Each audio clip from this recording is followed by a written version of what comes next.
Bonjour Samuel. Bonjour Nicolas, ça va bien? Ouais. Bon, ben aujourd'hui on va parler les bassins versants. Un bassin versant, aussi appelé bassin hydrographique, est une portion de territoire qui draine toutes les précipitations reçues vers un même endroit. Dans un bassin versant, l'eau s'écoule du point le plus haut vers le point le plus bas, sous l'action de la gravité. La frontière entre deux bassins versants se situe sur la ligne de crête, qui épouffe le relief en suivant les crêtes des collines et des montagnes. La ligne de crête, également appelée ligne de partage des eaux, oriente la direction de l'écoulement des eaux de ruissellement et des eaux souterraines. Les précipitations sont dirigées vers différents bassins versants selon qu'elles tombent d'un côté ou de l'autre de la ligne de crête.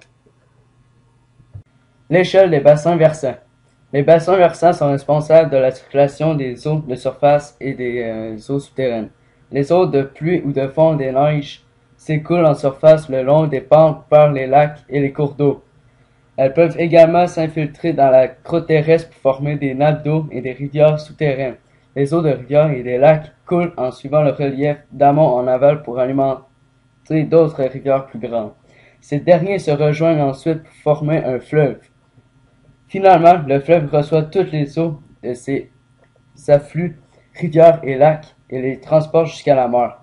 Selon l'échelle à laquelle on les étudie, on distingue différents niveaux de bassins versants qui s'imbriquent les uns dans les autres. À l'échelle planétaire, les bassins versants océaniques recueillant l'eau de tous les fleuves qui se jettent dans un même océan. À l'échelle continentale, les bassins versants fluviaux correspondent au réseau hydrographique des fleuves. À l'échelle régionale, les bassins versants fluviaux se décomposent à leur tour en plusieurs bassins versants secondaires. Ces derniers sont de plus petite taille et correspondent aux différents affluents, rivières et lacs situés en amont.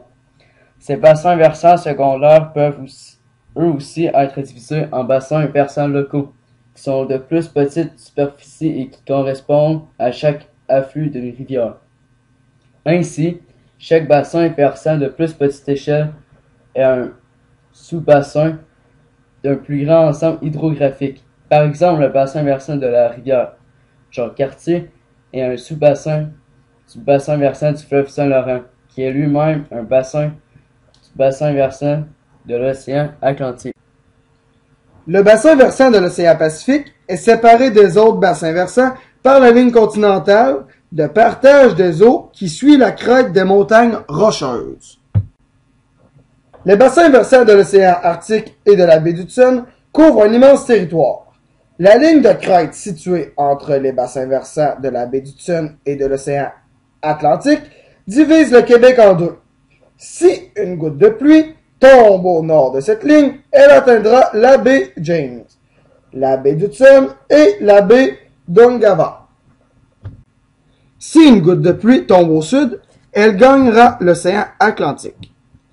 Le bassin versant de l'océan Atlantique est composé principalement des bassins du fleuve Saint-Laurent, qui draine les Grands Lacs, et du fleuve Churchill et du Labrador. Les deltas et les estuaires. Tout le long d'un bassin versant, l'écoulement des eaux de surface érode la roche et dissout une partie de ses minéraux. La présence des minéraux donne une faible salinité au cours d'eau. Lorsque les dépôts de sédiments sont suffisamment importants de l'embouchure d'un fleuve, ils divisent le cours d'eau en plusieurs branches et forment un delta. Sous l'action de l'érosion de la sédimentation des courants fluviaux et des courants marins, la géographie des deltas est en constante évolution. Certains fleuves, comme le fleuve Saint-Laurent, rejoignent l'océan sans former de delta. Leur large embouchure se nomme un estuaire, un mot difficile à prononcer, mais que les Mexicains n'ont aucune difficulté à prononcer. Comme les marées qui ont assez important que l'eau de mer remonte profondément dans l'estuaire, réduisant ainsi le dépôt de sédiments à l'embouchure du fleuve et empêchant la formation d'un delta. Les conséquences de la déforestation excessive sur le bassin versant. La présence d'une végétation abondante sur un sol, par exemple une forêt, freine le ruissellement des eaux.